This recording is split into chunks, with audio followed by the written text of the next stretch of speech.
ಬುದ್ಧಿ ಕಲಿಯದ ಟರ್ಕಿಗೆ ಭಾರತದಿಂದ ಬಹುದೊಡ್ಡ ಹೊಡೆತ. ಎಸ್, ಸೆಲೆಬಿ ಕಂಪನಿಗೆ ಕೇಂದ್ರ ಸರ್ಕಾರದಿಂದ ಗೇಟ್ ಪಾಸ್ ಸಿಕ್ಕಿದೆ. ಮುಂಬೈ ಏರ್ಪೋರ್ಟ್ನಲ್ಲಿ ನಿರ್ವಹಿಸ್ತಾ ಇದ್ದಂತಹ ಕಂಪನಿ ಇದು. ಸೆಲೆಬಿ ಕಂಪನಿಯ ಭದ್ರತಾ ಅನುಮತಿಯನ್ನ ಈಗ ರದ್ದುಗೊಳಿಸಲಾಗಿದೆ. ಏನೇ ಆದ್ರೂ ಪಾಕಿಸ್ತಾನಕ್ಕೆ ಬೆಂಬಲ ಅಂತ ಟರ್ಕಿ ಹೇಳಿಕೊಂಡಿತ್ತು.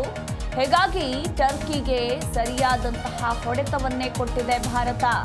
ಟರ್ಕಿ ಕಂಪನಿ ಸೆಲೆಬಿ ಏರ್ಪೋರ್ಟ್ ಸರ್ವಿಸಸ್ಗೆ ಸಂಬಂಧಿಸಿದಂತೆ ಕೇಂದ್ರ ಸರ್ಕಾರ ದೊಡ್ಡ ನಿರ್ಧಾರವನ್ನ ತೆಗೆದುಕೊಂಡಿದೆ.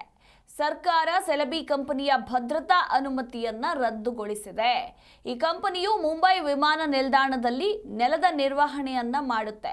ಇದರರ್ಥ ಕಂಪನಿಯು ವಿಮಾನ ನಿಲ್ದಾಣದಲ್ಲಿ ಪ್ರಯಾಣಿಕರಿಗೆ ಸಹಾಯ ಮಾಡೋದು, ಸಾಮಾನುಗಳನ್ನು ನೋಡಿಕೊಳ್ಳೋದು, ಹಾಗೆ ವಿಮಾನಗಳನ್ನು ನಿರ್ವಹಿಸಲು ಸಹಾಯ ಮಾಡುವಂತಹ ಕೆಲಸಗಳನ್ನು ನಿರ್ವಹಿಸುತ್ತೆ.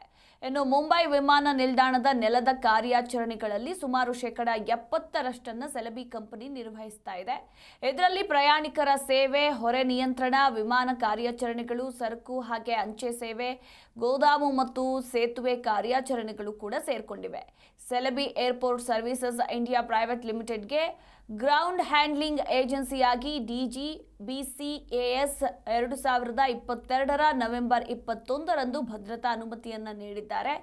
ಸರ್ಕಾರಿ ಆದೇಶಗಳಲ್ಲೂ ಕೂಡ ಈ ಕುರಿತು ತಿಳಿಸಲಾಗಿರುವಂಥದ್ದು. ಆದರೆ ಈಗ DGBCAS ಅವರಿಗೆ ಇರುವ ಅಧಿಕಾರವನ್ನು ಬಳಸಿಕೊಂಡು ಸೆಲೆಬಿ ಏರ್ಪೋರ್ಟ್ ಸರ್ವಿಸಸ್ ಇಂಡಿಯಾ ಪ್ರೈವೇಟ್ ಲಿಮಿಟೆಡ್ನ ಭದ್ರತಾ ಅನುಮತಿಯನ್ನ ತಕ್ಷಣದಿಂದ ಜಾರಿಗೆ ಬರುವಂತೆ ರದ್ದುಗೊಳಿಸಲಾಗಿದೆ.